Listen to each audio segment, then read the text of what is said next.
ఆదేశులారా, చింతలపల్లి గ్రామవాసులారా, సాయంకాలం సమయంలో ప్రభుల దేవుడు ప్రబలిస్తున్నారు.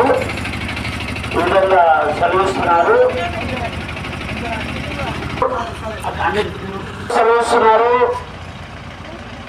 మరి మీ మధ్యకు సాయంకాలం సమయంలో పాటలు పాడుతూ మీ మధ్యకు వచ్చింటున్నాము. ప్రియ సోదరు సోదరులారా, మీరు ఏ విధమైనటువంటి పనిలో ఉన్నా, ఏ యొక్క ప్రయాణంలో ఉన్నా, మరి ఏం చేస్తున్నా కొద్ది నిమిషములు ఈ శ్రద్ధ యంత్రం మీద, మరి ఇందులో నుంచి వచ్చే మాటల మీద మీరు శ్రద్ధ ఉంచి మరి మాటలు వినాలని ప్రేమపూర్వకంగా మీకు మనవి చేస్తున్నాము. ఎందుకంటే ప్రేమల దేవుడు ప్రభువైన యేసుక్రీస్తు వారు ఈ లోకానికి 2026 సంవత్సరం కిందట ఈ భూమి మీద ఆయన జన్మించినాడు.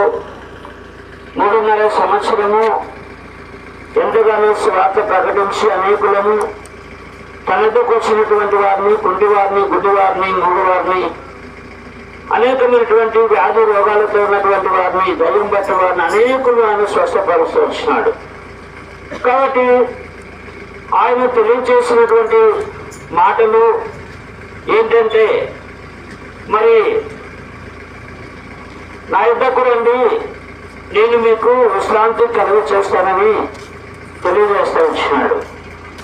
అతను యేసు ప్రభువు వారు అంటున్నారు, నేనే మార్గమును, నేనే సత్యమును, నేనే జీవమును, నా ద్వారమే తప్ప ఎవరును తండ్రి వద్దకు రాడని పరిశుద్ధ గ్రంథంలో రాయబడిన మాటలు ప్రభువారు తెలియజేస్తూ వచ్చినారు.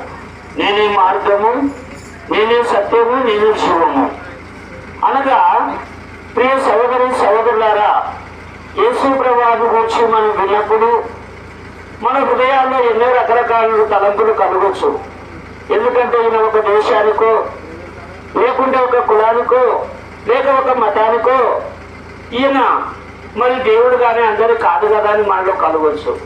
కానీ ప్రియ సహోదరి సహోదరులారా, యేసు ప్రభువు వారు ఆయన కులము కాదు, మతము కాదు, దేశము కాదు. ఆయన సర్వలోకానికి రక్షకుడు. సర్వలోకంలో ఉన్నటువంటి మానవాళి ప్రజలందరికీ పాప విమోచన కలుగ చేయడానికి